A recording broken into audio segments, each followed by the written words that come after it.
Hello दोस्तों। आज की कहानी का नाम है एक गरीब किसान। चलिए तो कहानी शुरू करते हैं। एक बड़ा ही धनवान आदमी एक गांव में रहता था। जैसा कि ज्यादातर पैसे वाले लोग होते हैं, इस धनवान सेठ को भी अपने पैसों का घमंड था। वो जिस गांव में रहता था वहां पर ज्यादातर लोग किसान थे। इन सभी किसानों के पास जितनी जमीन थी उससे कई गुना ज्यादा जमीन इस सेठ के पास थी। कई गरीब किसान तो इसके लिए खेतों में काम करते थे। इसी गांव में एक रामदास नाम का बड़ा ही मेहनती और सच्चा किसान रहा करता था। रामदास का परिवार थोड़ा बड़ा था। उसके परिवार में उसके बूढ़े माँ बाप, पत्नी और 3 बच्चे थे जो अभी काफी छोटे थे। रामदास के पास ज्यादा जमीन नहीं थी, लेकिन जितनी भी थी उसमें वो बड़ी मेहनत करता और अपने परिवार का पेट पालने लायक अनाज उगा ही लेता था। बाकी के किसान ये देखकर बहुत हैरान थे कि कोई कैसे इतनी सी जमीन में इतनी ज्यादा फसल उगा सकता है। एक वर्ष उस गांव में काफी ज्यादा बारिश हुई, जिसके चलते कई किसानों की फसलें बर्बाद हो गई, जिनमें से एक रामदास भी था। अब रामदास धर्म संकट में पड़ गया, क्योंकि उसके परिवार में उसके अलावा कोई और कमाने वाला नहीं था और अपने परिवार को भूखा मरते हुए वो देख नहीं सकता था। वह जानता था कि इस गांव में अगर उसकी कोई मदद कर सकता है तो वो वही घमंडी सेठ है, जिसने गांव के कई अन्य गरीब किसानों को या तो कर्जा दिया था या तो अपने यहाँ काम पर रखा हुआ है। हाथ पर हाथ धरे बैठे रहने के बजाय उसने इस सेठ के पास जाने का फैसला किया और एक दिन उसके पास पहुंच गया। सेठ के पास पहुंचकर रामदास बोला, सेठ जी, आपकी बहुत मेहरबानी होगी अगर आप मुझे थोड़ा सा कर्ज दे दें, जिससे मैं अपने खेतों में फिर से कोई फसल उगा सकूं, या फिर आप मुझे यहाँ नौकरी दे दें ताकि मेरे परिवार को 2 वक्त का खाना मिल सके। घमंडी सेठ को उसकी इन बातों से कोई मतलब नहीं था, लेकिन गांव के सारे लोगों की तरह वो भी ये जानता था कि रामदास कितना मेहनती है और वो जिस भी खेत में काम करेगा वहां वो दुगनी फसल उगा सकता है। सेठ ने सोचा, अगर मैं इसे पैसे उधार देता हूँ तो शायद ये इस स्थिति में नहीं है कि मुझे पैसे वापस लौटा सकेगा, लेकिन मैं इसे खेतों में काम करवाता हूँ तो मुझे जरूर दुगना फायदा होगा। सेठ रामदास से बोला, देख भाई, पैसा तो मैं तुझे दूंगा नहीं, और मेरे पास अभी खेतों में काम करने के लिए कई किसान पहले से मौजूद हैं, लेकिन मैं तुझ पर तरस खाकर मैं तुझे अपने खेतों में नौकरी देता हूँ, पर मैं तुझे इसके लिए ज्यादा पैसे नहीं दूंगा। बाकी किसानों को मैं 300 रुपये देता हूँ, पर मैं तुझे 200 ही दे पाऊंगा। अब बेचारा रामदास क्या करता, उसे अपने परिवार का पेट जो भरना था। रामदास ने सेठ की शर्त मान ली और उसी दिन से सेठ के खेतों में काम करना शुरू कर दिया। 2 महीनों तक नियमित वो सेठ के खेतों में जाकर कड़ी मेहनत करता और देखते ही देखते 4 महीने का काम उसने अपनी मेहनत से 2 महीनों में ही खत्म कर दिया। सेठ उसके काम से काफी खुश था, लेकिन वो कभी उसे जताता नहीं था। जब सेठ ने देखा कि उसके खेतों का काम अब खत्म हो चुका है, तो उसने सोचा, अगर वो रामदास को काम से निकाल देता है तो उसके 2 महीने के पैसे बच जाएंगे। तब सेठ ने रामदास को काम से निकाल दिया। एक बार सेठ को ये विचार भी आया कि इतना मेहनती आदमी शायद उसे दोबारा ना मिले, लेकिन फिर उसने सोचा कि जब अगले साल काम आएगा तब उसे फिर से नौकरी पर रख लेगा। आखिर इस गांव में उसके अलावा है ही कौन जिसके आगे ये लोग अपना हाथ फैलाएंगे। एक दिन सेठ ने रामदास को अपने पास बुलाकर उसको उस दिन का पैसा दिया और साथ में ये भी कहा कि कल से तुमको काम पर आने की जरूरत नहीं है। अब मेरे पास तुम्हारे लिए कोई काम नहीं बचा है।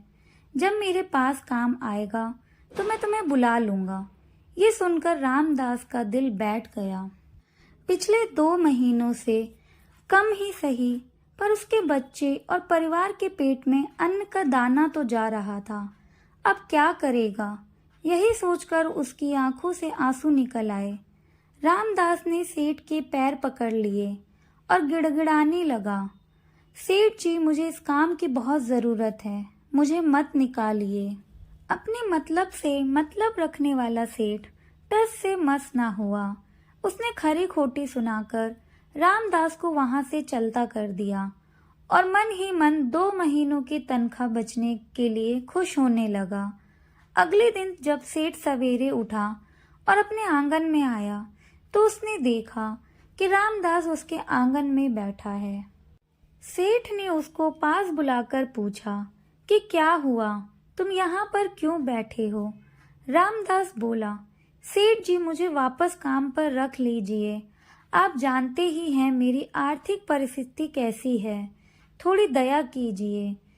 लेकिन सेठ ने उसकी एक न सुनी और फिर एक बार उसे बुरा भला कहकर वहां से जाने के लिए कहा। बेचारा रामदास अपना सिर नीचे झुकाकर वहां से चला गया। अगले दिन फिर यही घटना दोहराई गई। रामदास फिर से सेठ के आंगन में बैठा था। सेठ ने फिर उसको वहां से जाने के लिए कहा। यही घटना अगले कई दिनों तक चलती रही। अब तो रामदास सेठ के कहने पर भी वहां से नहीं जाता था और वहीं बैठा रहता था। एक बार सेठ ने उससे पूछ लिया, तुम कैसे आदमी हो? मैं तुम्हारा इतना अपमान करता हूँ लेकिन तुम्हें कोई फर्क ही नहीं पड़ता।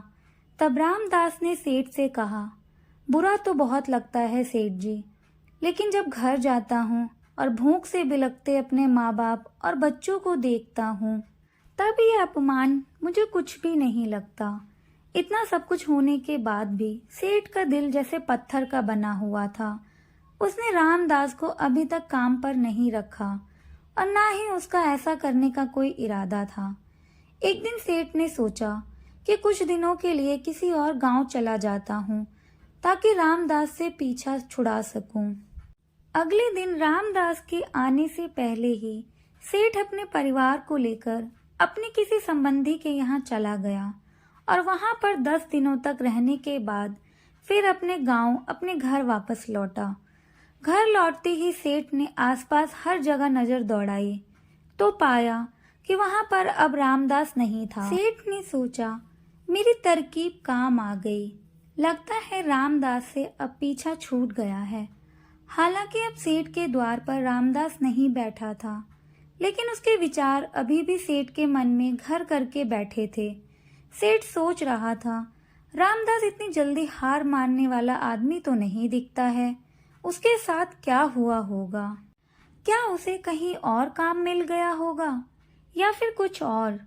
इन विचारों ने सेठ को बेचैन कर दिया और आखिरकार सेठ को रामदास की खबर लेने के लिए गांव में जाना पड़ा। सेठ को रामदास का पता नहीं मालूम था, इसलिए अड़ोस पड़ोस के अन्य किसानों से पूछने पर पता चला कि रामदास घायल हो चुका है और अपने घर पर आराम कर रहा है। सेठ ने जब उसके घायल होने का कारण लोगों से पूछा तो सेठ को पता चला कि जब सेठ अपना घर छोड़कर किसी और गांव गया था तब बंद घर देखकर कुछ चोर उसके यहाँ चोरी करने आए थे, जिन लोगों को रोकने की कोशिश में हाथापाई हुई और रामदास को चोट लग गई थी। ये सब जानने के बाद सेठ का पत्थर दिल अब मोम की तरह पिघल गया। सेठ को अपने किए पर पछतावा होने लगा। सेठ ने अपने आप को याद दिलाया कि कैसे उसने एक शरीफ और सच्चे आदमी को ज्यादा काम करवाकर उसको पूरा पैसा नहीं दिया और जिसको गले से लगाना चाहिए था वो उसे ठोकर मारकर भगाता रहा। सेठ रामदास के घर का पता पूछकर उसके घर पहुंचा तो देखा कि रामदास के घर की हालत बहुत खराब है। उसका परिवार भूख से बेहाल है और वो खुद अपने हाथ पैर चोट के साथ एक खाट पे पड़ा हुआ है। ये दृश्य देखकर सेठ की आंखों से आंसू बह निकले। सेठ ने रामदास के पास जाकर उससे सच्चे दिल से माफी मांगी, उसको उसकी मेहनत के पैसे दिए, उसका इलाज करवाया और उसको हमेशा के लिए अपने यहाँ काम पर रख लिया। दोस्तों, इस खूबसूरत कहानी से हमें कई पाठ सीखने को मिलते हैं।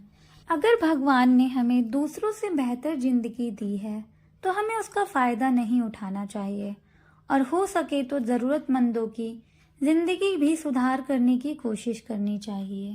Thank you for watching. कहानी अच्छी लगी हो तो प्लीज़ चैनल को सब्सक्राइब करें और वीडियो को एक लाइक ज़रूर दें।